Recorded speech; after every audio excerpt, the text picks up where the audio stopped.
क्या ख़रीद सकते हैं, क्या लगा सकते हैं, क्या इस्तेमाल कर सकते हैं और कहाँ से? अच्छा फिज़ा, इसमें हम आज बात करेंगे कि जैसे आप अक्सर भी कहते हैं कि कोई घर की रेमेडीज़ भी हों, तो विंटर है, ड्राई स्किन है, पानी भी हम सब कप पी रहे हैं, तो कोशिश करें तो सबसे ज़्यादा कि हाइड्रेट करें, ठीक है, जितना पानी पी सकते हैं वो पिएं। नंबर 2, हॉट ड्रिंक्स का इस्तेमाल बढ़ जाता है, तो वो भी जो है बॉडी से वाटर जो है वो ख़त्म कर देता है, यानी कि निकालता है, ठीक है।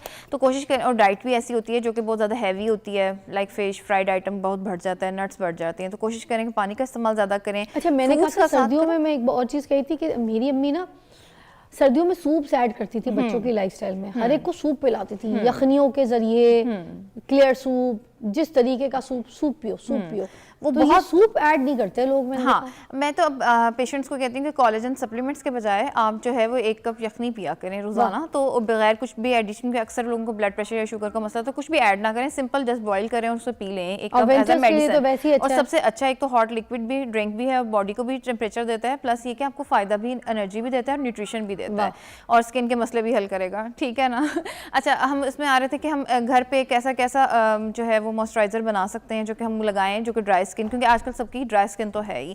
तो हम इसमें सबसे पहले ये कर सकते हैं कि हम aloe vera gel 3 tablespoon aloe vera gel लें, और उसमें 1 टेबलस्पून क्रीम फॉर्म में लेना है या फिर हमने ताज़ा लेना है? कोशिश करें कि अगर मेडिकेटेड या जो बाजार में आए हुए हैं वो थोड़े प्योरीफाइड होते हैं, तो या फिर घर का अगर लें तो बहुत अच्छी तरह साफ करके उसको लें, क्योंकि ऐसे ना रॉ ले लें और वॉश ना हो तो प्रॉपर वो फिर मसला करता है। इट्स बेटर कि आप पैक ले लें, पैक बहुत अच्छी रीजनेबल प्राइस में मिल जाता है आजकल, सो आप उससे बहुत अच्छा सारा मॉइस्चराइजर बना सकते हैं, ठीक है। सो एलोवेरा जेल, उसके साथ आपने ग्लिसरीन ऐड करें, ठीक है। अगर आपकी ऑयली स्किन है तो आपने उसमें रोज़ वाटर ऐड करना है, ठीक है। अगर आपकी ड्राई स्किन है तो आप कोई सा भी ऑयल जो अवेलेबल है, कोई भी बहुत महंगा नहीं हम करेंगे, कोकोनट ऑयल, ऑलिव ऑयल। अगर बहुत ज़्यादा ड्राई स्किन है तो आप थिक ऑयल ऐड कर सकते हैं, और अगर नॉर्मल ड्राई स्किन है तो आप सिंपल सा कोकोनट ऑयल भी ऐड कर सकते हैं, एसेंशियल ऑयल। हाँ बिल्कुल, एसेंशियल लेवेंडर ऑयल आजकल लोग बहुत यूज़ कर रहे हैं, रोजमेरी ऑयल, ठीक है। तो आप कोई सा भी जो भी ऐड करना चाहें, जिसकी फ्रेगनेंस पसंद हो, 1 से 2 ड्रॉप्स डाल के, एंड देन आप उसको जितना मर्जी लगाएं। दैट इज़ वेरी, जिसे कहते हैं कि budget friendly moisturiser in the winters, ठीक है। अच्छा, फिर इसके अलावा हम क्या कर सकते हैं, फिर देखिए आपने देखा होगा कि बहुत सारे सीरम्स हैं ऐसे ही, वो जब हम जाते हैं मार्केट तो पेशेंट अक्सर आते हैं, वो कहते हैं कि हमें ये भी उन्होंने दे दिया, ये भी और ये भी। तो मैं पेशेंट्स को एक तो ये गाइड करना चाहूँगी कि सबसे पहले अगर आपकी ड्राई स्किन है तो कोशिश करें कि हाइड्रेटिंग प्रोडक्ट्स का इंतखाब करें, ठीक है, जो आपकी स्किन को सॉफ्ट एंड मॉइस्चराइज करें। उसमें सबसे सिंपल जो आ जाते हैं आपके पास वो एलोवेरा जेल है, ठीक है, सिंपल मॉइस्चराइजर हैं जो कि नॉर्मल टू ऑयली स्किन के लिए बने होते हैं, वो आप ले सकते हैं। और इसके अलावा अगर आप लेना चाहें सीरम्स की तरफ, आजकल सीरम का ट्रेंड ज़रा ज़्यादा है, तो उसमें आप सिंपल हाइलुरोनिक एसिड का सीरम इस्तेमाल कर सकते हैं। ये सैलिसिलिक एसिड, ग्लाइकोलिक एसिड, फिर ये मेंडेलिक एसिड, फिर हाइलुरोनिक एसिड, इतने सारे एसिड हैं। ये एसिड्स को हमने मुंह पे लगाना है। हर किसी डॉक्टर के पास अगर चले जाते हैं हम, वहाँ पे तो एसिड एसिड एसिड इस तरह के जितने भी सिरम्स हैं वो हमें उठा के दे दिए जाते हैं। ये इतने एसिड वाले सिरम्स लगा के हम अपने चेहरे पे, अपने चेहरे को वाड़ नहीं देंगे, बिल्कुल ये छिल नहीं जाएगा, छिला हुआ मुर्गा हो जाएगा, तो बर्बाद नहीं हो जाएगा? ये इतना अच्छा सवाल किया ना है। ये सब लोग आजकल आ रहे हैं और वो कहते हैं कि हमने फलानी टिकटॉक रील देखी है या सुना है या डॉक्टर ने दिया है या कहीं से भी गए हैं, उन्होंने हमें एसिड दे दिया है। देखिए, हाइलुरोनिक एसिड के अलावा सारे ही एसिडिक पीएच वाले एसिड हैं जो कि आपके स्किन बैरियर ख़त्म करते हैं, जबकि हाइलुरोनिक एसिड जो है वो कॉन्ट्रेरली आपको उसका बैरियर बनाता है। तो उसको आप सेफली दिन में 3 से 4 दफ़ा भी इस्तेमाल कर सकते हैं, लेकिन ये जो अदर एसिड्स हैं इनको आप प्लीज़ अपने स्किन पे मत लगाएं, आपका स्किन का बैरियर ख़त्म करते हैं। तो उसके बाद क्या होता है, ड्राई फ्लेकी स्किन होती है, स्किन बर्न करती है, इच करती है, स्वेलिंग होती है, रेडनेस होती है। तो वैसे ही पीलिंग का काम करती है। ये सारे ही एसिड, देखिए स्किन बैरियर खत्म हुआ तो पीलिंग ऑटोमेटिकली होगी। और जब वो पीलिंग, इतना मुंह का पील, हाँ, तो वो देखें जब अगर आपकी स्किन हर वक्त पील करती रहेगी तो क्या होगा, वो आपको बर्निंग की जो है सेंसेशन वो हर वक्त रहती है फेस पे। अच्छा, तो ये हमने ये इतने एसिडों के साथ मुंह को अपना छीलना नहीं है? नहीं, आप बिल्कुल, आप अगर आपकी ड्राई स्किन है, बिल्कुल रेकमेंड नहीं करती कि इस तरीके के एसिड्स जो है मुंह पे लगाए जाएं। मैं आपको वंस अ मंथ कह सकती हूँ, लेकिन वो भी according to the skin condition कि आपकी क्या नॉर्मल स्किन टाइप है, ड्राई स्किन टाइप है, या आपकी ऑयली स्किन है। ऑयली स्किन है भी नहीं, हाँ, और उसकी जरूरत है भी नहीं, हर कोई मुंह उठा के तो एसिड्स लगा रहा है। ये एक नया ट्रेंड है ना कि बस एक्सफोलिएशन कर लो, इतनी डबल एक्सफोलिएशन की आपको जरूरत नहीं होती। आप सिंगल एक अच्छा जो क्लेंजर है उससे ही अपनी। व्हाट इज मेंडेलिक एसिड, ये क्या है? अच्छा, मेंडेलिक एसिड भी ये एक्ने को कंट्रोल करने में बहुत हेल्प करता है, ठीक है, लेकिन वही बात है कि सही चीज़ का गलत इस्तेमाल भी आपको प्रॉब्लम में ले जाता है, ठीक है। अगर आप इसको हफ्ते में या महीने में 1 से 2 दफ़ा इस्तेमाल करें तो ये आपकी स्किन के लिए अच्छा रहता है, आपकी डेड स्किन को उतार देता है और आपकी स्किन को ड्राई करता है। लेकिन अगर ड्राई स्किन वाला बंदा ये लगाएगा तो सोचें उसकी स्किन जल जाएगी, जो कि अक्सर जल जाती है, और फिर वो छाइयाँ और फिर जो स्किन में से मुस्तकिल तौर पर हीट निकलने का मसला होता है वो शुरू हो जाता है। क्या बात है मरियम, बड़ी आपने हमें शानदार खबर दी है कि जितने भी किस्म के एसिड्स हैं ये मंथ में तो कभी इस्तेमाल कर लें तो ठीक है, मगर वो भी डॉक्टर की रिकमेंडेशन के हिसाब से। हर कोई उठा के जिस तरीके के एसिड्स अपने पूरे ड्रेसिंग टेबल पर सजा के रखता है ना, दैट्स नॉट रिकमेंडेड। अपनी स्किन है, अपनी चीज़ को खुद बिगाड़ेंगे सारी ज़िंदगी पछताएंगे। प्लीज़, जो थोड़ी 10 रुपये भी सस्ती होती है तो हम अगर उसको खुद ही अपने आप से कंपेयर कर रहे होते हैं कि नहीं इसका काम ज़्यादा अच्छा होगा इसलिए महंगी है और हम ले लेते हैं, ठीक है। हमें कैसे पता चलेगा कि जो प्रोडक्ट हमें मिल रही है स्किन के लिए ये हमारी स्किन पे आके ग्लोइंग का काम करेगी, हमारी स्किन को मॉइस्चर देगी, अच्छा टेक्सचर बना के देगी कि नहीं? अच्छा, उसमें ये है कि प्रोडक्ट को चूज़ करने में वही मैं आपको बताऊंगी कि एक दफ़ा आप ज़रूर अपने डॉक्टर की हेल्प लें। वो आपकी स्किन को करीब से देखता है और आपको बताता है कि क्या आपकी स्किन किस टाइप की है, और नंबर 2 उस पर आप क्या क्या प्रोडक्ट्स जो हैं वो इस्तेमाल कर सकते हैं। स्किन प्रोडक्ट जो हम यूज़ कर रहे होते हैं, चाहे मॉइस्चराइजर लोशन हो गया, बॉडी लोशन हो गया, आपकी रिच मॉइस्चराइजिंग हो गया, कोई भी ऐसी हम प्रोडक्ट ले रहे हैं तो क्या उसमें ज़रूरी है कि हम चीज़ों को मेडिकेटेड देख के लें? Is that really important? और या फिर मेडिकेटेड के बगैर भी हम चीज़ों को ले सकते हैं? हम मेडिकेटेड के बगैर भी ले सकते हैं। हर चीज़ में बहुत ज़्यादा हर वक्त हमें मेडिसिन की ज़रूरत नहीं होती है हर प्रॉब्लम के लिए। लाइक देखिए, हम जैसे सिंपल है कि अगर आपने मॉइस्चराइज़र लेना है और आपको सीरम में जाना चाह रहे हैं तो आप सिंपल हाइलुरोनिक एसिड का जो है सीरम लगा सकते हैं। उसको वेट फेस पे अप्लाई करना होता है, वो आपका एज अ मॉइस्चराइज़र काम करता है। और अगर आप हाइलुरोनिक एसिड को कंसिस्टेंटली 3 to 6 मंथ यूज़ कर लेते हैं तो वो एंटी एजिंग प्रॉपर्टीज़ भी आपको देता है। तो आपको कोई बहुत महंगे सीरम या बहुत महंगे प्रोडक्ट्स या मेडिकेटेड चीज़ों पर जाने की ज़रूरत नहीं पड़ती। आप सिंपल हाइलुरोनिक एसिड को डेली इस्तेमाल करके भी बहुत सारे बेनिफिट्स ले सकते हैं।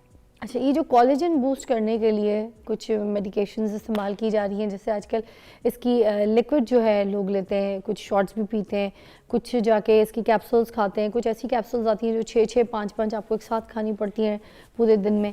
तो ये कोलेजन आपको पता है टैबलेट्स वगैरह भी आ गई हैं जो कि बहुत ट्रेंडिंग में, और डॉक्टर्स भी कहते हैं कि कोलेजन टैबलेट्स लें या कोलेजन सप्लीमेंट्स, इस तरह की चीज़ें। तो आप क्या कहेंगे इस बारे में, कितनी ज़रूरी है? अच्छा, कोलेजन जो है कोशिश करें कि डाइट से पूरा कर लें। पहले ज़माने में तो कोई कोलेजन के ऐसे टैबलेट्स के बारे में सुना भी नहीं था, ना किसी ने खाया। और जो बहुत बड़ा कैप्सूल है या इस तरह से कोलेजन का मॉलिक्यूल डायरेक्ट एब्जॉर्ब नहीं होता, इसके साथ हमें विटामिन सी या हमें कुछ और चीज़ें जो हैं वो लेनी पड़ती हैं, ठीक है।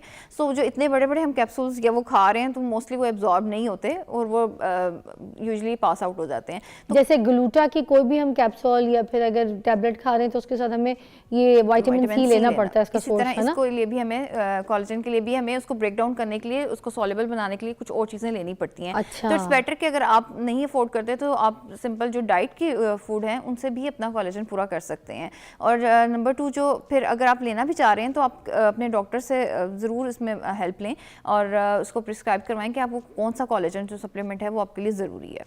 अच्छा, ये कोलेजन जो अगर हमें खाने में चाहिए तो वो कौन कौन सी चीज़ों से हमें मिल सकता है? जैसे अब हम किन चीज़ों में फूड्स में देखें तो हमें सबसे अच्छा मीट सोर्स है आपका, जिसमें कोलेजन सबसे ज़्यादा होता है, ठीक है। जिसमें पाए हैं, उसकी यखनी है, आप बोन ब्रॉथ यूज़ करें, ये सबसे अच्छा नेचुरल और सबसे सस्ता सोर्स है जो कि आपको इजीली अवेलेबल है हर जगह पे। ठीक है, ये पाए जो अभी सर्दियों में आ गए तो मुझे लगता है घर में भी बनाएं और बाजार से भी जहाँ जाते हैं तो पाए खाए पिए, यखनी जो सिंपल मिलती है है जो सिंपल यखनी मिलती है, अक्सर लोग यखनी पीते हैं एज अ, वो भी ये जो मुर्गियाँ होती हैं देसी मुर्गियाँ, उसकी भी यखनी पिए तो वो भी कोलेजन होता है। यस यस, या सिर्फ मटन की सोर्स देखिए वो है, आप जो अफोर्ड कर सकते हैं, इसमें कोई खास वो नहीं है, लेकिन देसी चिकन डेफिनेटली बेहतर होता है बॉयलर से। बॉयलर में नहीं होता? नहीं, बॉयलर में नहीं इतना फर्क पड़ता। अच्छा, और ये जो मुर्गी के पंजे होते हैं सुना है उसमें भी बड़ा कोलेजन होता है, इज दैट ट्रू? हाँ, उसके भी जो यखनी बनती है वो बहुत इफेक्टिव होती है, वो आप अगर डेली लें तो उससे भी बहुत फ़र्क पड़ता है। अच्छा, मेरी एक दोस्त थी, उनके घर में ना इसी तरह पंजे पक रहे थे तो मुझे उसने कहा कि इसमें बड़ी ताकत होती है, यखनी हम बच्चों को भी पीते हैं, पिलाते हैं, इसका सूप बन रहा है।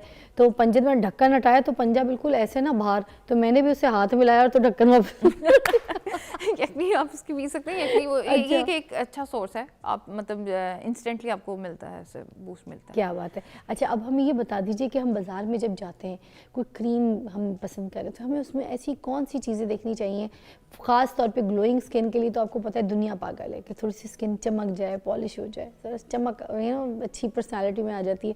तो मुझे ये बता दीजिए कि हमने उस क्रीम में क्या देखना है, कुछ चीज़ें ऐसी जो हों उसकी वजह से हम ना लें, क्या कोजिक एसिड, कोई ऐसी चीज़ें जो लोग कहते हैं कि होनी चाहिए क्रीम्स के पीछे, तो वो आपकी स्किन को चमका देगी, साफ कर देगी। Is that true? अच्छा देखिए, अगर आपकी स्किन अंदर से हेल्दी नहीं है तो बाहर से कुछ भी लगाने से वो सिर्फ चमकेगी नहीं, ऐसे ठीक ही है। है। तो सबसे पहले बेहतर है कि आप अपनी डाइट को बेहतर करें, अगर आपकी न्यूट्रिशनल डेफिशिएंसीज हैं उनको पूरा करें, अपना सन ब्लॉक वो ज़रूर इस्तेमाल करें ताकि जो ऑन गोइंग पिगमेंटेशंस हैं जो कि बन रही हैं या डलनेस आ रही है वो तो रिकवर हो, ठीक है। नंबर 2 मैं आपको कहूँगी कि उसके बाद अगर आपने कोई भी ऐसी प्रोडक्ट इस्तेमाल करनी है उसमें सबसे बेस्ट है आप हाइलुरोनिक एसिड का चूज़ करें और सिंगल इंग्रेडिएंट यूज़ करें। बहुत ज़्यादा मल्टी इंग्रेडिएंट के साथ जो है वो प्रोडक्ट इतना अच्छा नहीं रहता, तो आप एक सिंगल जैसे कि हाइलुरोनिक एसिड है वो इस्तेमाल करें या विटामिन सी है वो फिर भी बेहतर रहता है, ठीक है। फिर तीसरा आ जाता है लाइक अगर आप जैसे कहेंगे कोई भी वाइटनिंग में जाना चाहते हैं तो उसमें यूजुअली विटामिन सी, ठीक है, अल्फा आर्बुटिन, कोजिक एसिड और ग्लूटाथायोन भी आजकल उसकी क्रीम्स भी अच्छी आ रही हैं। अब नॉर्मल कंसंट्रेशन 10 to 20% के साथ आप ले सकते हैं, लेकिन मेरी रिकमेंडेशन यही है कि आप एक प्रॉब्लम के लिए एक ही सिंगल इंग्रेडिएंट को चूज़ करें, क्योंकि समटाइम उसका कॉम्बिनेशन अच्छा नहीं जाता और आपको भी पता नहीं होता कि हमें सूट कर रहा है कि नहीं। और हमेशा नया प्रोडक्ट को पैच टेस्ट करें। सबसे पहले अपने स्किन के किसी एक हिस्से पर लगाएं, कान के पीछे लगाएं, बाजू पे लगाएं या गर्दन पे लगा के उसे चेक करें 24 to 48 आवर्स के लिए, और फिर देन आप अपने इसको उस प्रोडक्ट को अपनी स्किन पे लगाना इस्तेमाल करें। क्योंकि अगर स्किन इरिटेट कर जाती है तो फिर एक्नी इश्यूज भी शुरू हो एक्नी जाते इशू और हैं। बैरियर जब रप्चर होता है तो कभी या तो वो एक्नी, अगर ऑयली स्किन है तो वो एक्नी बना देगा और ड्राई स्किन है तो वो एक्जिमा की तरफ चला जाता है, और दोनों के बाद पिगमेंटेशन का चांस बहुत ज़्यादा बढ़ जाता है, क्योंकि एशियन स्किन है हमारे पास, हमारे यहाँ डार्कनेस वैसे ही बहुत ज़्यादा है। कि चेहरे पे मसाज वगैरह करने से जो ड्राइनेस है, डलनेस है चेहरे पे, ये दूर हो जाती है कि चमक आ जाती है? अच्छा देखिए, बहुत ज़्यादा हार्श मसाज की ज़रूरत नहीं होती, आप नॉर्मल मसाज यानी कि सिंपल आप, अच्छा इसमें सबसे अच्छी रूटीन ये है कि आप क्लिनजिंग तो करें। हम तो ये देख रहे हैं आजकल सोशल मीडिया पे कि पत्थरों का मसाज है, तो जो चीज़ मिलती है उसे मसाज, पता नहीं क्या क्या, कोई हाँ। स्टोन मसाज फेस की, और एक और मसाज चली है लंदन में, वो बड़ा रगड़ के चेहरे को ना आपके मसाज करते हैं, ब्लड सर्कुलेशन बड़ी तेज़ करते हैं, उसके बाद पूरा चेहरा लाल सुर्ख चिट्टा हो जाता है, और वो जो है ना पूरा चेहरा ऐसे ऊपर की तरफ टाइट खिंचा खिंचा भी हो जाता है। बड़ा आजकल ट्रेंडिंग में ये भी, मुझे नहीं पता इसको क्या कहते हैं, बट इट्स गोइंग ऑन। अच्छा, ये बेसिकली सारी जो स्टोन्स हैं या जो गौशा होते हैं या इस तरह के जो रोलर्स हैं वो सब क्या करते हैं, आपका लिम्फेटिक ड्रेनेज इंप्रूव करते हैं। तो अगर आपका लिम्फेटिक ड्रेनेज डेफिनेटली इंप्रूव होगा तो एडिमा कम हो जाता है, स्वेलिंग कम होती है और ब्लड सर्कुलेशन बेहतर हो जाती है, तो आपको एक यूथफुलनेस सी फील होती है और टाइटनेस स्किन में फील होती है। अच्छा। तो आप लाइट सा मसाज डेली कर सकते हैं, डेली कर फेस योगा करें, ठीक है, और लेकिन कोई भी बहुत हार्श मसाज जो है वो आप ना करें, या बहुत हॉट टेम्परेचर के साथ कि इस तरह से ना करें खुद से, क्योंकि वो तो प्रोफेशनल्स होते हैं, उनको थोड़ा पता होता है कि कैसे करना है, ठीक है। तो हम घर में नॉर्मल उसके साथ आप कर सकते हैं। और सबसे अच्छी जो स्किन केयर एक रूटीन है सिंपल, आप बहुत ज़्यादा कॉम्प्लिकेशन में जाने की ज़रूरत नहीं है। अगर आपकी नॉर्मल स्किन है तो आप क्लींस करें उसको, ठीक है, फेस वॉश करें अपना, और उसके बाद आप एक अच्छा मॉइस्चराइज़र जिस भी रेंज का आप लेना चाहते हैं वो लगाएं, और after that sun block must है, ठीक है। तो आपको देखेंगे कि आपको बहुत सारी चीज़ों की ज़रूरत ही नहीं पड़ेगी अगर आप इस रूटीन को फॉलो कर लेंगे। और अगर आपकी ऑयली स्किन है तो आप उस पर कोई भी जेल बेस्ड जो मॉइस्चराइज़र है वो लगाएं या सिंपल हाइलुरोनिक एसिड लगाएं, और आफ्टर दैट आप अपना सनस्क्रीन लगा लें, वो भी जेल बेस्ड होना चाहिए। तो आप देखें कि आपको बहुत ज़्यादा प्रॉब्लम्स कम हो जाते हैं आपके स्किन के, लेकिन इसके साथ कंसिस्टेंसी ज़रूरी है। क्या बात है, thank you so much Mariam, sweet of you. बहुत मज़े से अपनी चीज़ों के बारे में हमें एलैबोरेट किया, और आखिर में हमें समझ ये आया कि बहुत सारे एसिड्स जो हैं वो अपने चेहरे पे नहीं लगाने, बहुत ज़्यादा क्रीम्स, बहुत ज़्यादा ऐसे प्रोडक्ट अपने चेहरे पे एक्सपेरिमेंट नहीं करने, अपनी स्किन को थोड़ा सा सांस लेने दें, हवा लेने दें, पानी आप अपने चेहरे पे डालने दें। जैसे एक पौधा इसको पानी डालते हैं उसी तरह आपकी स्किन भी आपके साथ इसी तरह चलती है, उसको भी पानी चाहिए, हवा चाहिए, धूप चाहिए, और उसको थोड़ा सा ख्याल चाहिए, थोड़ा प्यार चाहिए, थोड़ा पैम्परिंग चाहिए, तो फिर आपकी स्किन बड़ी चमकेगी। तो नाज़रीन, अपना ख्याल रखिए और उसके बाद खूबसूरत और साथ साथ चमक जाइए, चमकता चेहरा लेकर पूरी दुनिया फतह कर लीजिए। चलिए जी, आपको मिलते हैं कल, अपना बहुत ख्याल रखिएगा, अल्लाह हाफ़िज़।